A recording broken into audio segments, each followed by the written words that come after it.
Hey home bakers, it's Jack here, bakewithjack.co.uk, bringing you your weekly bread making tip every single Thursday. And this week, what's the best way to clean your bread making linen? I don't know, let's go.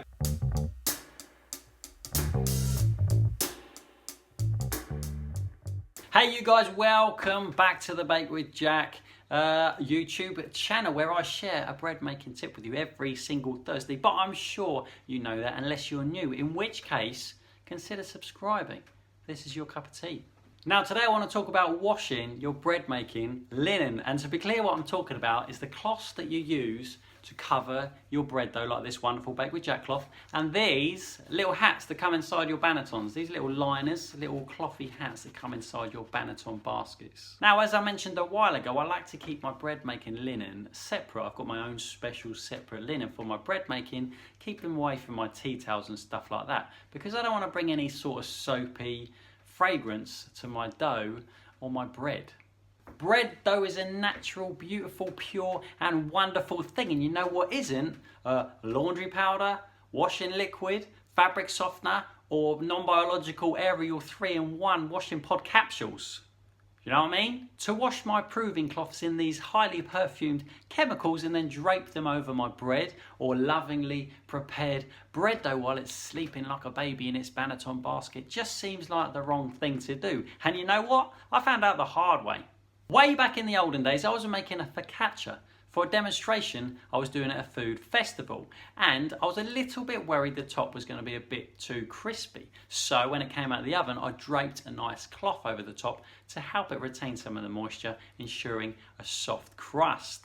Top tip. Fast forward to the end of my demonstration, after everyone had come to the stage for a taste of my focaccia and told me how delicious it was, I was tidying away and popped a cube in my mouth to find they had tasted rather strongly of lavender and spring jasmine, in a bad way. So here's what I've done ever since that day. I wash my stuff. I've got a lot of stuff, got a lot of proving cloths and those little hatties, and I wash them in a cycle in my washing machine, on a cotton cycle. I wash them with no soap, just water, and instead I use a couple of tablespoons of bicarbonate of soda, or for you guys in the USA, baking soda.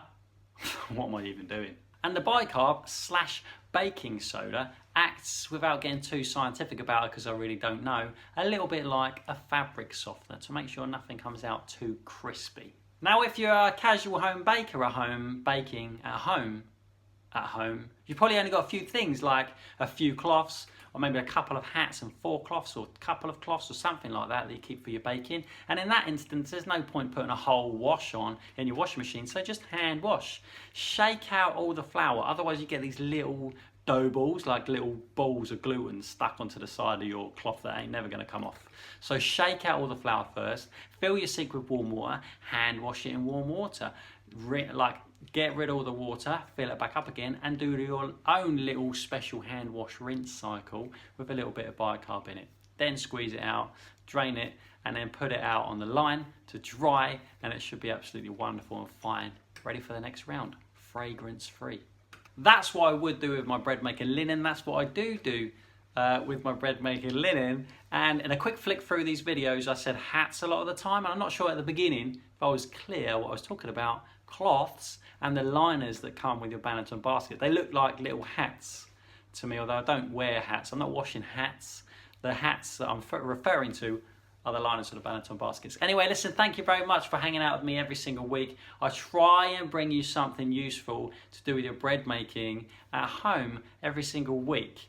I really appreciate you watching me every week, because I just started doing this for a laugh a while ago, and we're on like video number 78 or something ridiculous. So this is awesome that you continue to hang out with me.